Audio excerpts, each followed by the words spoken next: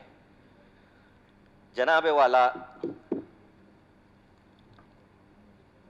Gionee کے پانی کے لیے میں کورٹ کے دروازے پچھلے دنوں کٹکھٹائے، کورٹ گیا، چیف جسٹس صاحب کا بڑا شکر گزار ہوں، بلکہ اہلیہ نے گوادر کی طرف سے ان کا شکریہ ادا کرتا ہوں، انہوں نے جیونی کے حق میں فیصلہ دیا۔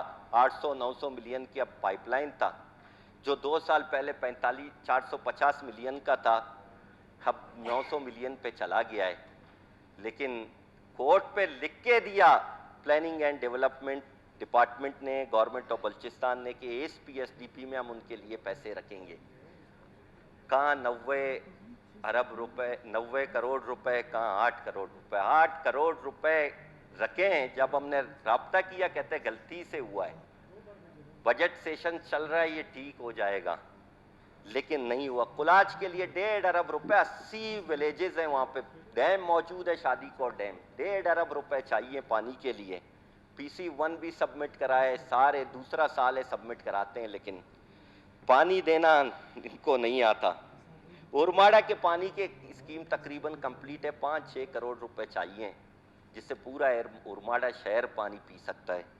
کلمت کی واٹر سپلائی جس پہ 40 کروڑ روپے کسی پروجیکٹ سے میں نے لگوائے، وہاں ڈیم بنایا، اس کے لیے صرف فیول اور لوگوں کی ضرورت ہے جو جا کے اس کو چلائیں، وہ بھی نہیں ملتے، تو کس سے گلا کریں، کس کے پاس جائیں، سمجھ ہی نہیں آتا کہ والی وارث گوادر کا کون ہے۔ جناب والا، فری زون پورٹ کی بات کروں گا۔ گوادر میں آپ کو پتا ہے کہ گوادر پورٹ سٹارٹ ہوا، اس کے ساتھ ایک فری زون بنایا گیا پورٹ کے اندر۔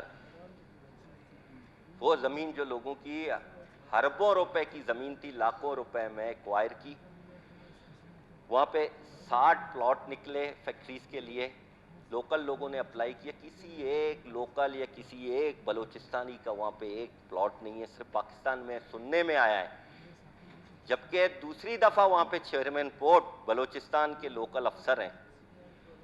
ایک پلاٹ صرف میں نے سنا ہے میاں منشا کو دیا گیا ہے، اور کسی بلوچستانی کے لیے اس میں شیئر۔ اب نیا فری زون بننے جا رہے 2000 ایکڑ کے، جس کا میرے خیال سے پرائم منسٹر تختی بھی لگا کے آئے ہیں۔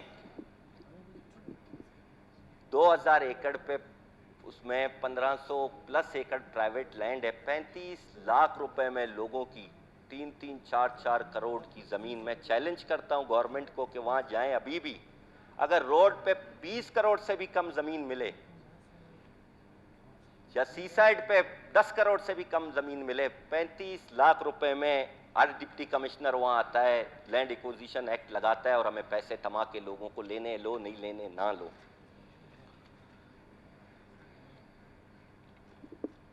جناب والا، اس فری زون میں آپ کی توسط سے میری ریکویسٹ ہے، آج بلوچستان کے لوگوں کے پاس پیسے نہیں ہیں، کل انشاءاللہ یہی امید ہے، ابھی تک ہم امید سے ہیں کہ ہم خوشحال ہوں گے، خوشحالی آئے گی، ہمارے لوگوں کے پاس پیسے آئیں گے۔ اگر عمل کے پاس نہیں آئے تو سلیم کے پاس آئیں گے، نصر اللہ زیرے کے پاس آئیں گے، کسی بلوچستانی کے پاس تو آئیں گے، لیکن پھر وہ چائنیز آپ کو وہاں پہ پلاٹ نہیں دیں گے۔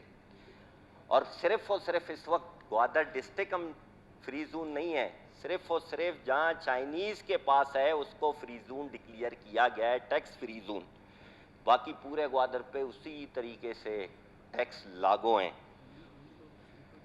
جناب والا، ایکسپریس وے روڈ نکل رہی تھی، 20 سال سے پلان تھا بنائیں گے، ہم نے مائی گیروں نے وہاں 3 ایکسس مانگے کہ ہماری بوٹ صفائی کے لیے نکلیں گے، اور طوفان آئے گا تو آپ یہ روڈ بناؤ گے، ہماری بوٹیں ٹکرائیں گے، یہ ہماری بوٹیں اس پتھروں سے لگ کے ٹوٹ جائیں گے، ہمیں ایک بریک واٹر دیا جائے۔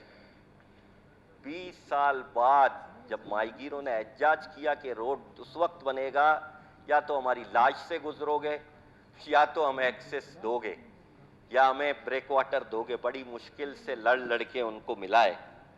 اور اب اس بریک واٹر روڈ کے بنانے کی وجہ سے ماہی گیروں کے کچے گھر، آپ جائیں، میں آپ تمام ایوان کو بلکہ انوائٹ کرتا ہوں گوادر کی ایشوز پہ کہ آپ لوگ اس شہر کے بارے میں سوچیں جس پہ پوری دنیا کی نظریں ہیں. ان ماہی گیروں کے گھر جائیں، وائبریٹر رولر چلانے سے ان کے گھر کے اندر بیٹھ کے آپ کو آسمان نظر آتا ہے. 1.5 سال ہو گئے ہیں، روز کوئی ڈیلیگیشن آتی ہے، میں ان کے ساتھ ہوتا ہوں، چیئرمین بورڈ کے پاس جاتا ہوں. 8 کروڑ روپے ان کے گھروں کے پیسے ہیں اور 60 کروڑ روپے میں لوگ ہم سے کہتے ہیں 7 ارب میں حکومت تو ایئرپورٹ بنا رہی ہے، 12 ارب کا روڈ بن رہا ہے. ہمارے 8 کروڑ گھروں کے خدا کے واسطے دے دیں، ہم مچھروں سے بیزار ہو گئے ہیں. اور بارش ہوتی ہے تو پانی آتا ہے، شبنم ہوتی ہے تو پانی ٹپکتا ہے، اور وہ گھر اتنے کریک کہ کسی بھی وقت تو گر سکتے ہیں، لیکن کوئی سننے والا نہیں ہے. کنکلوڈ کر لیا، آدھا گھنٹہ حمد صاحب، آدھا گھنٹہ ہو گیا، باقی اسی طرح میں آپ کا 15-20 منٹ لوں گا ضرور. آدھا گھنٹہ لے چکے. جناب اسپیکر 10-15 منٹ میں نے اپنی اسپیچ آخر میں اس وجہ سے رکھی کہ میں دل سے بولوں. مسئلہ زیر کر لے گا. جناب اسپیکر، ہمیں کہا گیا کہ جنرل مشرف صاحب تھے، میرے والد صاحب بیمار تھے، وہ آئے، بلکہ احمد بخش لیڈی صاحب ڈی جی ڈی اے تھے. مجھے کہا کہ ماہی گیروں کے لیے ہم ایک کالونی بنانا چاہتے ہیں، آپ والد صاحب سے بات کریں، ہمیں زمین دے دیں.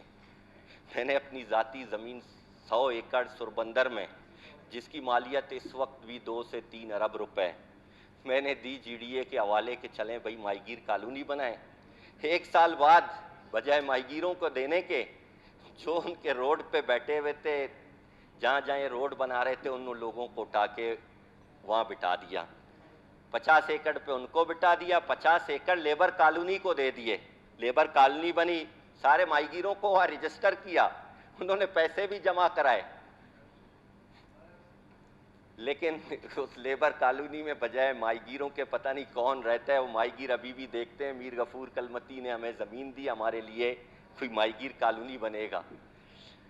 جناب اسپیکر، 50 ایکڑ 1985-86 میں میرے والد صاحب ایم پی اے تھے، انہوں نے گورنمنٹ سے الاٹ کرائے پورٹ کے ساتھ. اس زمین کو آج تک ماہی گیروں کو نہیں دیتے. وہ زمین اس وقت اربوں روپے کی ہو گئی ہے. جناب اسپیکر، میں وزیر ماہی گیر تھا. میں نے گوادر سے لے کر ڈام تک ہر جگہ ماہی گیر کالونیوں کے لیے نواب اسلم رئیسانی کے مہربانی سے، کہ جب میں ان کو گایا کہ ماہی گیروں کی زندگیاں آپ دیکھیں کس طرح زندگی بسر کر رہے ہیں، ان کو نئی رہائشی منصوبے بنا کے دیتے ہیں تاکہ ان کی لائف کچھ چینج ہو جائے. وہ مچھروں میں رہتے ہیں، 20 بندے ایک گھر میں ایک کمرے کے رہتے ہیں، یہ ان کی زندگی تھی. تو نواب صاحب نے کہا کیس موو کریں، میں آپ کو زمین الاٹ کر کے دیتا ہوں. انہوں نے مجھے ودن اے ویک مجھے ہر جگہ ماہی گیروں کے لیے 200 ایکڑ، کوئی 1200-1400 ایکڑ جیونی سے لے کے ڈام تک الاٹ کر کے دیے. وہ زمین آج تک پڑی ہوئی ہے، لیکن ماہی گیروں کو نہیں ملتی. جناب والا، یہ ہے ماہی گیروں کی زندگی جس کے بارے میں ایوان کو بالکل ریئل پکچر، سب دوست ہیں، سلیم بھی آیا ہے گوادر جام صاحب کے ساتھ، انہوں نے بھی اپنی آنکھوں میں سے دیکھے ہیں. ضیاء بھی آیا ہے، باڑھ کے مسئلے پہ میرے بھائی بھی گئے ہیں جب باڑھ لگا رہے تھے. جناب والا، ایک ماسٹر پلان گوادر کا آیا جب جی ڈی اے بنی 2003 میں. بڑے جام صاحب تھے میرے، وہ تو اللہ اس دنیا میں نہ رہے، لیکن 2003 میں نیسپاک کے ذریعے ایک ماسٹر پلان گوادر کا بنا، اور اسی ماسٹر پلان کے تحت لوگوں نے انویسٹمنٹ کی، لوگوں نے اصغر اپنی جگہ پر جائیں کے NOC اپلائی کیے، کمرشل NOC اپلائی کیے. 10-15 سال گزرے، پھر کہا ایک نیا ماسٹر پلان گوادر کے لیے آ رہا ہے، ریوائز ہو کے آ رہا ہے، اچھا ماسٹر پلان ہوگا جس اس میں جو غلطیاں ہوئی ہیں اب اس ماسٹر پلان میں وہ غلطیاں نہیں ہوں گی۔ چلیں بھائی بسم اللہ، ہم نے کہا ویلکم بھائی، جس طرح G D A Ahmed Bakhsh لیڈی صاحب جب وہاں پہ تھے D G Gwadar, G D A کے ڈی جی تھے، انہوں نے ریکویسٹ کی ہم سے کہ گوادر بنانے جا رہے ہیں، گوادر کے لوگوں کے لیے بن رہا ہے۔ کسی شہر میں پرائم منسٹر پاکستان بھی 1 انچ زمین نہیں دیتا۔ اس ایوان میں جتنے لوگ بیٹھے ہیں میرے خیال سے انہوں نے کبھی بھی فری آف کاسٹ 5000 ایکڑ زمین روڈوں کے لیے نہیں دی ہے۔ وہ زمین جس کی قیمت اس وقت خربوں روپے، مجھے صرف وہ زمین کے پیسے گورنمنٹ ہمارے دے دے، ہمارے باپ داداؤں کی زمین تھی، ہم نے اس وجہ سے دی کہ یہ گوادر بنے گا، ہمیں پانی بھی ملے گا، ہمارے بچے پتہ نہیں یورپ میں پڑھیں گے، ہم پتہ نہیں کون سی انڈسٹری کے مالک ہوں گے۔ آج 21 سال ہو گئے میں گوادر میں ہوں، میں نے گوادر کے لوگوں کی زوال دیکھی ہے، ترقی نہیں دیکھی ہے۔